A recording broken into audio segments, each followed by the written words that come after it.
Welcome to the GP Preview Show.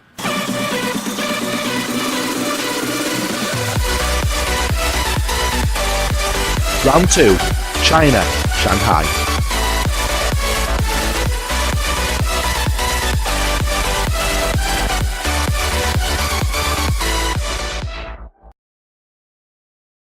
Round 2 brings us to the busy but beautiful city of Shanghai, the home of the Shanghai International Circuit, which will host the 2017 Chinese Grand Prix. The Shanghai International Circuit is one of the most technically advanced circuits, which is home to one of the longest straights in Formula 1, with a length of 1.2 kilometers. And obviously, hopefully, there's going to be a lot of overtaking there, because if you remember, in the last Grand Prix, overtaking was very, very limited, very, very restricted, and obviously a lot of critics sort of got on that case.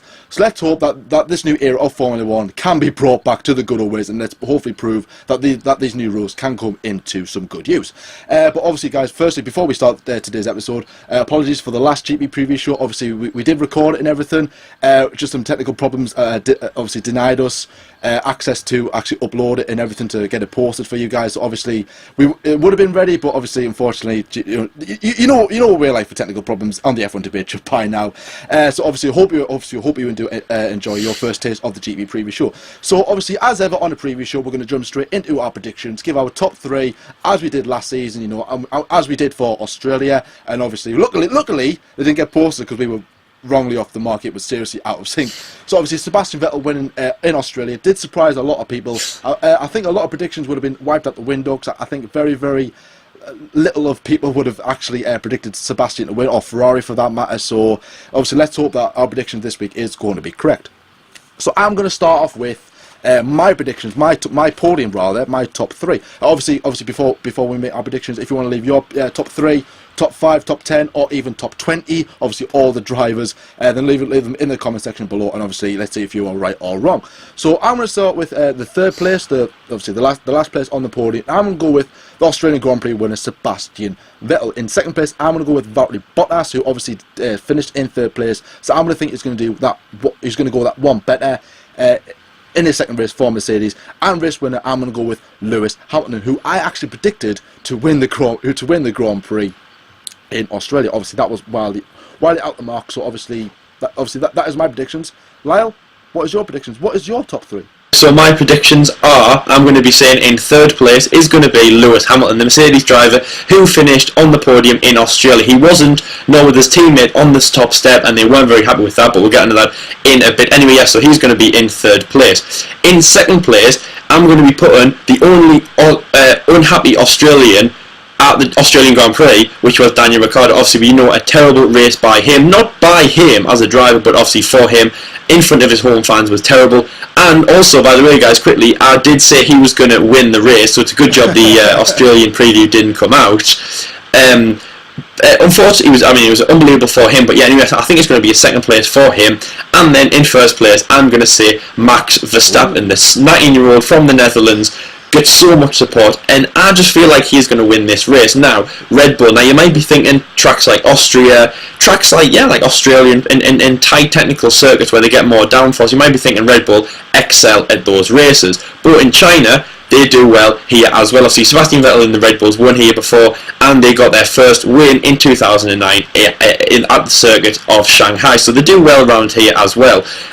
So yeah, Max, I think he will win. It'll be their first 1-2 since Malaysia, obviously since that race that Lewis Hamilton had his engine blower on, and it will be unbelievable to see those two on the podium. Red Bull will get back, and obviously depending on how the other teams do, they might even go at the top of the constructors, and again depending on how the drivers do, they could go to the top of the drivers, because obviously second race it's all open, and we've seen in previous years obviously the winner of the first race doesn't stay there till the second race. Just quickly, obviously we've seen that the last time we saw that was in 2013, obviously when Kimi Raikkonen won the first race in Australia, and then Sebastian Vettel went there in Malaysia, stayed there to the rest of the season.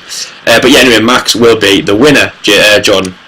I would say that's a very, very risky predictions. I would, because I wouldn't even consider putting any of the Red Bulls on the podium, judging by their pace in Australia. But then again, anything can happen. Obviously, Australia, totally different track to China. So let's see if Lau's predictions are correct. I can't see anything other than a Mercedes podium, than two Mercedes on the podium. Like seriously, because fair enough, they did lose out to the Ferraris, but the pace of the Mercedes is still quick, and I think they are going to slightly dominate in Shanghai. With it, I think it does suit their car. I think their straight line speed is very good. Obviously, if what they are saying is correct with DRS not being as effective, then maybe they can actually pull a bit of a gap away from the Ferraris, who let's say are catching them, and then obviously run off into the distance. Maybe not as much as what they have been in the previous years, because as we've seen in Australia, Vettel did actually keep up with Lewis Hamilton for the majority of the race. But then again, also just obviously briefly on that one, he was struggling with his tyres. So if he isn't this weekend, then you might actually pull away into the distance. Because as I said, I don't think we have seen the true pace of the Mercedes just yet. But I can't say anything else other than the two Mercedes on the podium, and the only driver that I can think of who's going to be on the podium is Vettel. That's my opinion. That is obviously Lyle's opinion. Let us know what you think of our predictions. As I said before, leave us your predictions, your top 3, top 5, top 10, even your top 20. As I remember when me and Lyle used to predict our top 20 back in the day. Actually, well, it wasn't even me. It was actually Lyle. Lyle used to give us the top 20 and or top 22. I think it was back last season. I think it was obviously with Manor being involved as well. So again, that was quite interesting. I think we should bring that back. I think Lyle should bring back Mystic Lyle. All that. On the technical side. Yeah, but find out who retires, what happens like that. But just on the Chinese Grand Prix and Sebastian Vettel. Now, the bigger thing that we have to mention is, well, basically, it was an award that we gave last year at the Christmas special, John, and that was the UK Millite Torpedo or UK. I cannot believe it's been a year since that actually happened, and since that name. Actual fact, on the day of recording today is actually the 1 year anniversary since that race. Did you know that, Lyle? Wow! But Adam and Eve. I mean. Well, it was amazing. Anyway, so obviously we all know what happened, yeah, and obviously it was just unbelievable. One of the best radio messages to kick off everything. But yeah, anyway, that was just really special, and we all know the rant afterwards. I can almost say it word for word as well, and obviously some of Daniel Fiat's kind of comebacks to that, where, we were racing, especially Vettel, don't keep going, and keep going, and then Daniel, don't keep going. Just some of those were unbelievable. But yeah, I don't think we could get through this preview show without mentioning You Came In Like a Torpedo or UCLA, which, to be honest, Sebastian Vettel, thank you very much, because you actually gave us an idea for an award. Who would know that a little saying would end up being on the F1 Debate Show Awards as a title? And obviously, if you stay tuned throughout the entire of the season into Christmas in 2017, maybe the Euclid Award might be still there. Or, well, another famous race coming to Formula 1, and maybe that can be an award as well to replace the Euclid Award. But at the moment, the Euclid Award stands. Right.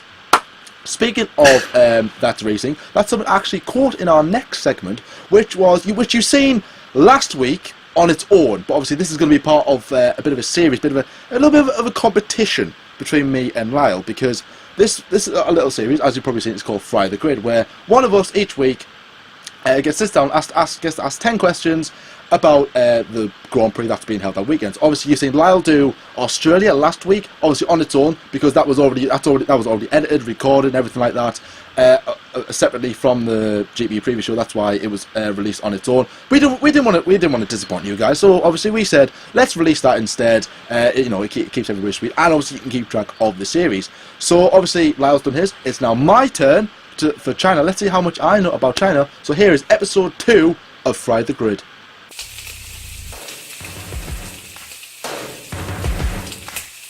Hi, my name is Jordan Tingler, and this is Fry the Grid. Question 1. In the nearest kilometre, how long is the circuit?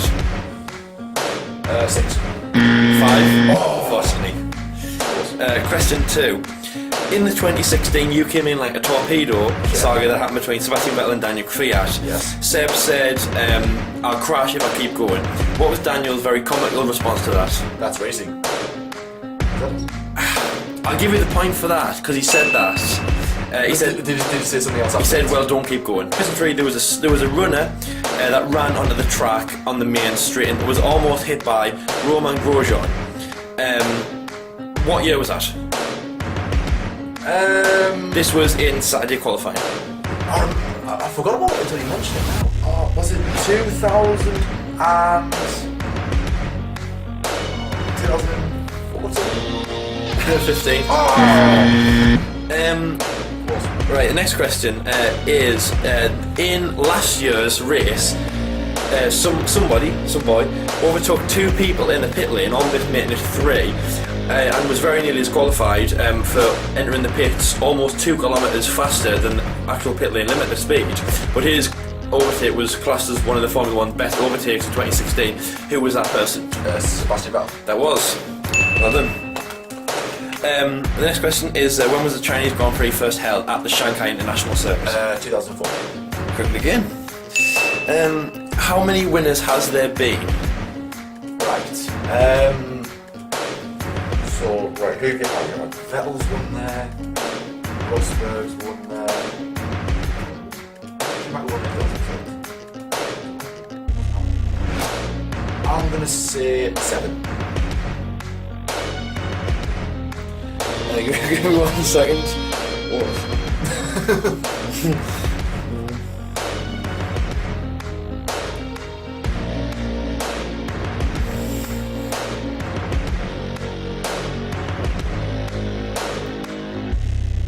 7, yeah? 7. Incorrect. So, yeah, 9 people. So 9 people. Yeah. Next question is, when the Chinese investors in 1993 wanted to build the Shanghai International Circuit for the Chinese Grand Prix, that was fallen because of a very popular Grand Prix street circuit that they had. What was the name of that street circuit? In China? Yeah.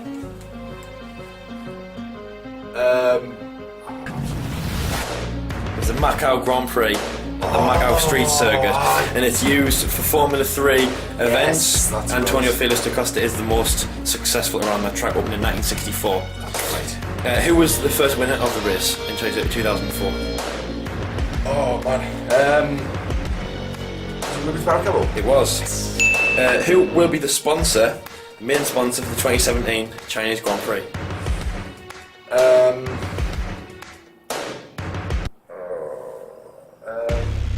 Rolex?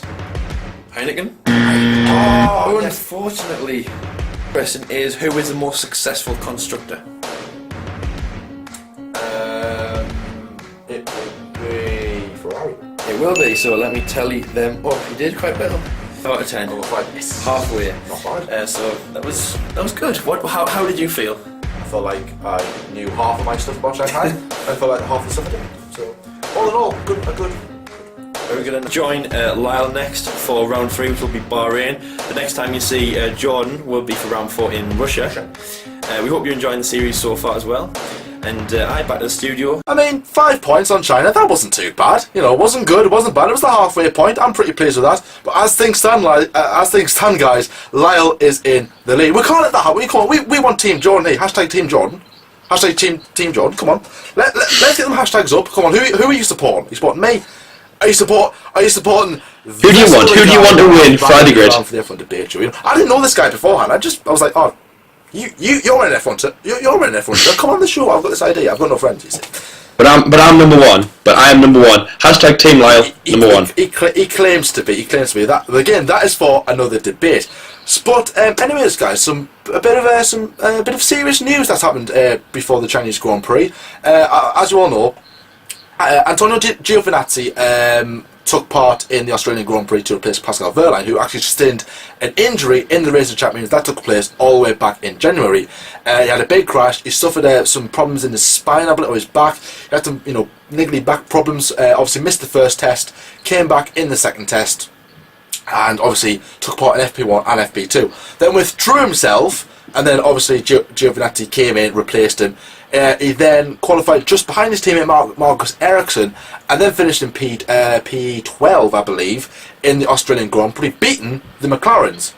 So that's just a very, very talented driver. Obviously part of the Ferrari's Young Drivers Academy, which they never seem to use. So best luck to him. So obviously this weekend he's going to be replacing Pascal Wehrlein again, but not only for qualifying in the race, throughout the entire of the weekend, and that's obviously raised a few eyebrows. Just like, whoa, really? Yes. So this is a bit of a okay, what's going on behind the scenes at Sauber, because the team principal, I can't pronounce her name. Whatever, Lyle. Lyle, tell me what is her name? You can pronounce her name. What's her name? Oh, I can't. Oh no! Oh, this is a bit of a blunder. You know who I mean. The team principal of Sauber. Yeah, you know her. That one. That team. Mrs. Sauber. Mrs. Sauber, yes. Basically came out and criticised Pascal Wehrlein for his comments that he made towards Sauber. And now this is obviously going to raise a few people's eyebrows and be like, is he really injured, or is he just been like, we want to keep Giovinazzi for a couple of races and just be like, we'll keep. But there is also the possibility that Wehrlein could miss Bahrain and then return to Russia. So again, he's missed out 3 races for his team. He hasn't had a full weekend with his new team. So oh dear for Sauber. So Lyle, what do you think about that? What do you think about Giovinazzi? Well, I mean, obviously it's great for Giovinazzi, of course. To be honest, what I really think is this is a premonition. This is almost like Pascal saying, right, I'm going to leave one. Well, I don't know. It's almost like half Pascal wanting to leave and then half Giovinazzi coming in. But the thing is that it's obviously, but you know Formula One. You know Formula One's like by now. You know how competitive it is to get a seat and retain a seat, trading place. I don't need to tell you that what happened obviously with Daniel and Max and all that. We've gone hundreds of times. But so anyway, so you never know. I think that Giovinazzi, he might just become their actual driver. There's going to be one point where Pascal will just fade into the distance, a bit like Rio Haryanto and all that, and then it'll just, Giovinazzi will be there to drive anyway, but he's doing a good race. Obviously, he did well in Australia, as we've said. So in China, I think it will be a good race by him. Now, obviously, for Sauber, we're not going to say points finish. To be honest, there's been a very little times when we've been saying that. They got 2 last year, and they got 2 points in the space of one race. So it wasn't like progressive or anything like that. It wasn't progressive or anything like that. So anyway, so it might not be that, but anyway, but good for him. Well, one obviously would be to beat his teammate Marcus Ericsson, get anywhere like he did last time. Obviously, his position last time, just outside the top 10, was great, John. And I think if he can do that again, basically, obviously, the team, obviously, everyone from Sauber will be watching Giovinazzi, and they'll be thinking, right, okay, do we need Pascal anymore? Could he actually do that? Let's just replace Pascal with Giovinazzi. We said in the last F1 debate show, we said basically for a long time, and it's a long time coming, that Fernando might be replaced by Jensen, and basically this trading places thing might happen more and more often in Formula 1. It might even happen right in the other end between Pascal and Antonio. We have no idea, but no, anyway, I think he'll do a great race. I'm backing him. He'll be on high as well, because I think this time he'll be thinking, I'm not just stepping in as a technicality. As you said, Jordan, he's doing the whole weekend. I think he'll be stepping in thinking, a bit like what Stoffel did in Bahrain, thinking obviously it's unfortunate about, me other driver who I'm replacing, but I'm here, I'm doing the full weekend, I'm giddy as out to perform. I'm really excited to do an amazing job, and that's what he'll be doing it. And yeah, and he must be. I think he's probably the driver that's like the highest, if that is civil to say. I think he will be the driver who's basically on cloud 9 about going at the Chinese Grand Prix. Well, no, I mean yes, he will be, but obviously the race winner Sebastian Vettel will be as well. Now he obviously it's a superb race. Basically, okay, so I want to rewind the clocks because we gave Ferrari a lot of stick last year, as you can remember. The strategy team and things like that. I mean, to be honest, there wasn't, you didn't really know if Ferrari were coming or going. You never really knew what they were going to do. Do you know what I mean? And that was the thing. It's like Ferrari just came out of nowhere. In Australia, they came out of nowhere. In pre-season, Raikkonen topped the sheets. He did also in 2015, that last year, 2016, he topped it in last year, and they've done well in pre-season before that. But then John said to me, and he said on the show, he was like, well, Ferrari normally just kind of like let you down. The Chainsmokers song, Don't Let Me Down, I even kind of classed that as the Ferrari song. But not anymore, because obviously Sebastian Vettel came out with an unbelievable drive. But it wasn't just the drive by him and the car. What actually helped him win was the thing that we've been calling all last year, and John, that was strategy. Yes, the strategy department, the strategists, and we called them everything under the sun last year, and they came through to win it for Seb. And basically, the team's on cloud 9, absolutely unbelievable. A flag fired outside of Maranello, and that must be amazing. I mean, yeah, right, John, you were there. For all that stick we gave Ferrari and the strategists, and that Ferrari just weren't the thing that they used to be. anymore. Oh yeah, we do apologise if anyone's watching out there from Ferrari strategy. But Jordan, I mean, Ferrari winning was class, and they will be so happy to go into this race. China, that has not really been a success for Ferrari, has it, in previous years? But nevertheless, so happy that strategists need a reward now, not a punishment. And basically, Seb and Kimi had a great name for them before. Seb, I think. Was it Semi? Oh, Semi! That was it, Semi. Semi! Like Kimi and Seb, Semi, that was it. I knew I had it. I'm thinking with semis. What? But anyway, back to Semi and Ferrari. How do you think Semi will get on this weekend after that amazing driving in Australia? Right, I think. What? Right, anyways, let us know what you think of Semi. Right, I think I honestly think Ferrari are gonna have a good race. I think obviously I've predicted Sebastian Vettel to finish in 3rd place. I think Kim Wright is going to finish in P4. The pace of the Ferraris is definitely good, and obviously as we said before, the strategy team helped them to win the race because obviously Hamilton pitted about 4 laps before Seb.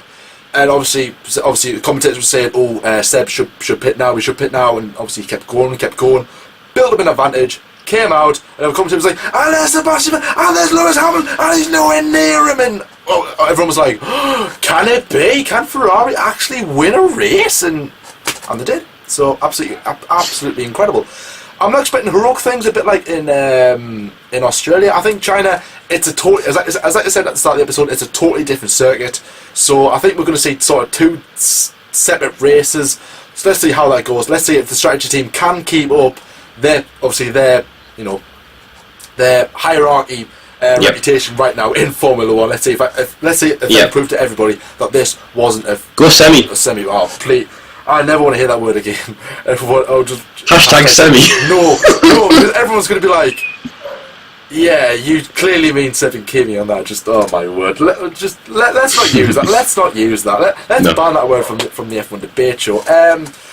Oh, what a shame. It was a shame. So, obviously, with Sebastian Vettel winning the race, Lewis Hamilton came into 2nd place. Now, he is the most successful driver at China. I think it's on the grid right now with 4 wins and 7 podiums. He knows what he's doing around the circuit. Obviously, his first visit to China, let's not forget, he ended up in the gravel and allegedly lost the championship to Raikkonen, really, because if you remember, his tyres were really, really worn. Obviously turned into the pits and obviously went wide and he got stuck himself into the gravel. So it wasn't really exactly a good welcome to the Far East, obviously, as he wanted. But since then, he's gone on to do amazing things at China. And I just want to, obviously, I don't want to go into too much detail about Hamilton because obviously everyone talks about him a lot. But I want to say, if he doesn't win this Grand Prix, and say Sebastian Vettel does, or Kimi Raikkonen, or Daniel Ricciardo, whoever wins the race, and Mercedes don't, are Mercedes in a bit of not a crisis, but in a bit of a, oh dear, we haven't won 2 races in a row. When was the last time we haven't done that? You know what I mean? So I think it was 2014, I think the last time they did that, because I think Ricciardo won in Hungary, then he won in Belgium, didn't he? So I think that was the last time they haven't won 2 races in a row. So if that does happen, are we going to be a bit like, well, obviously by then they were top the constructors. They won the constructors more or less back then. But is this going to be the same? Are we going to see a bit of a, oh dear? Can Mercedes actually fight for this title this season? Are they going to struggle? What do you think, Lyle? What do you think about that? Is that a question? I mean, it is. Yeah, you're right. It is. Mad to think about. I don't know. But the thing is, when you mention Mercedes, right, the first thing that you have to mention is Mercedes. I mean, we all saw how kind of like childish they acted on the podium. Obviously they were celebrating, and obviously Lewis Hamilton hasn't really changed. He was still on Snapchat and all that, having fun like he normally does, and all that. But if they're not winning, they're kind of like, well, for example, I mean, obviously, when Sebastian Vettel was winning his World Championships, people used to say about him, and obviously many pundits used to say like things like Martin Brundle said, he cannot race, he can only win or he lose. It's a bit like, all or nothing, black or white, really. It's Mercedes cannot race just because they've been at the front so many times, and being in 2nd and 3rd. People were thinking like, have you seen Valtteri's face? Have you seen Lewis's face? Have you seen Toto's face? They just don't look very happy to be in that position. You know what I mean? They need to get a bit happier, a bit better with themselves. I mean, if anything, it was only the first race. I mean, as I said in 2013, obviously Raikkonen won the first race. Then he Then obviously, so there was only 2 leaders of the World Championship in 2013. Obviously, that was Raikkonen and Vettel. Raikkonen in the first race, Vettel in the second race, and then obviously, onwards. You know what I mean?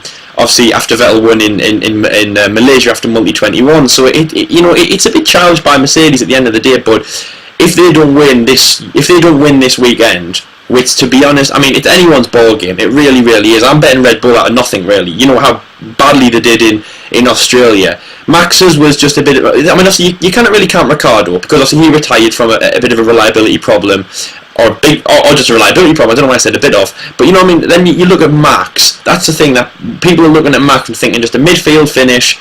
You know, like, why? Red Bull should be up there. But anyway, I think that's just it was a bad race by them. I just don't think they got many things right, and obviously they were a bit beaten by Ferrari and Mercedes, but it's everyone's day in different days. But Mercedes, they need to really pull the finger out if they want to be back on top, because, as I say, I mean, if they go into round 3 Bahrain, if they're not leading the World Championship, the Drivers' World Championship, and they're not leading, if they're not on there like they were, I mean, as I say, the last time that happened was, well, in 2013. It never happened in 2014. It never happened in 2015. It never happened in 2016, where a Mercedes driver wasn't leading the World Championship, the drivers. So they need to think of what's going to happen. Either Hamilton or Bottas, but they need to pull something out.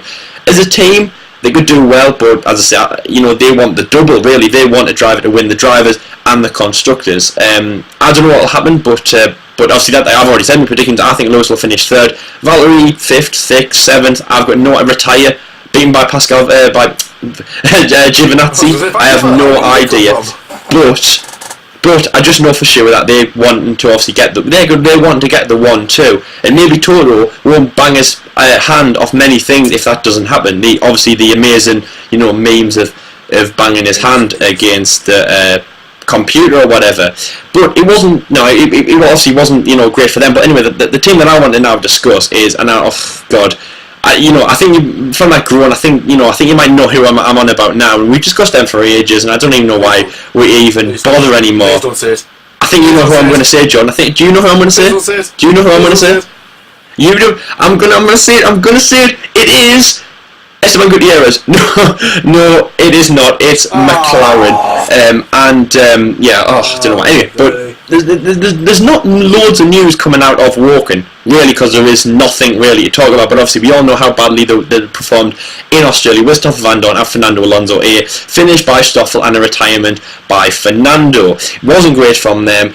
It's supposed to be a new car every year. The orange is supposed to be it's supposed to be new begins, new everything, but it's not. And anyway, they're heading into China now, and basically it's the closest race of the first part of the season for the manufacturers, obviously in Japan. So they will be over there watching the race. And I don't know, what are they going to think? There's not much to say really about them. Where are they going to finish in the race? Midfield, but a midfield finish will actually be thumbs up for McLaren. At least it's not a reliability problem. If we finish in the midfield. If it's a midfield finish, then I don't know, maybe people will think, these drivers are nursing these bad cars home. But if it's a retirement, if it's a reliability retirement, then you'll be thinking, Honda, come on, pull your foot. Well, it's Honda, it is Honda, but it's also then McLaren. Remember that Honda don't build the car, so obviously we give Honda stick, but they're just building the engine unit. Very true, yeah.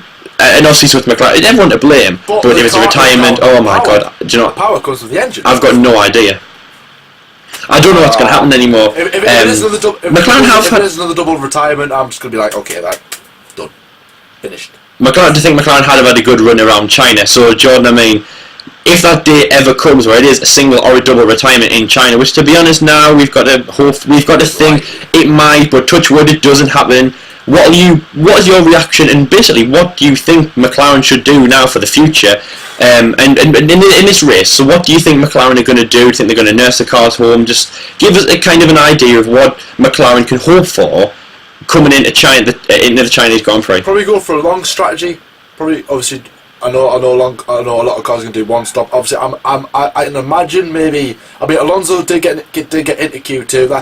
That was all right in Australia. If we can repeat that, not only with Alonso but with Stoffel as well, happy days. I'll be happy with that. If we're both in Q1, get knocked out in the first part of qualifying, I think we'll stick on the hardest tyres available. Go from there. Hopefully the car won't let us down. and hopefully we can have a good race. But then again, obviously, if we do that, then obviously by the time we pit, come out, we're not going to have enough advantage away from like Toro Rosso, Renault, Sauber. I would say our nearest rivals. In fact, I wouldn't even consider Toro Rosso as a rival. I'll probably just consider Sauber as a rival this season because we are that bad. I mean, and if we do get a double retirement, I mean, I will not be surprised. I'll only be surprised if we actually finish the race. That's the only time I'll be surprised. All right. Which I hope you are. I do hope McLaren. I hope we get a 1-2, but you know, I also wish for £1 million, but that's not going to happen. So, you know, beggars can't be choosers. But then again, obviously, we're just going to take one race at a time. I'm still believing in McLaren. I'll always believe in McLaren. I'll follow McLaren until the day Formula 1 ends, the world ends, and we end, or whatever. I will always be following McLaren. I'll just be giving them the stick throughout the course of the season. So if you want that to stop, then build us a good car and a good engine as well. But anyways, guys, that's going to wrap up this week's episode of the GP Preview Show. Thank you very much for watching as well. Hope you enjoyed the Grand Prix as well. Obviously, let us know your predictions in the comments below, as we said before. Let us know what you think of the of Fry the Grid. Do you like that? Do you like the little segment? Obviously, it's not taken from Grill the Grid. It has nothing to do with that. It's totally different as well, as I've already said. But I hope you are enjoying the GP Preview Show. Hope you are enjoying the F1 Debate Show as well. If you have enjoyed this video, please give it a like as well. Subscribe if you want more F1 content, F1 weekly news in the world of Formula 1. But until next time, guys, take care, and we'll see you later. See you later.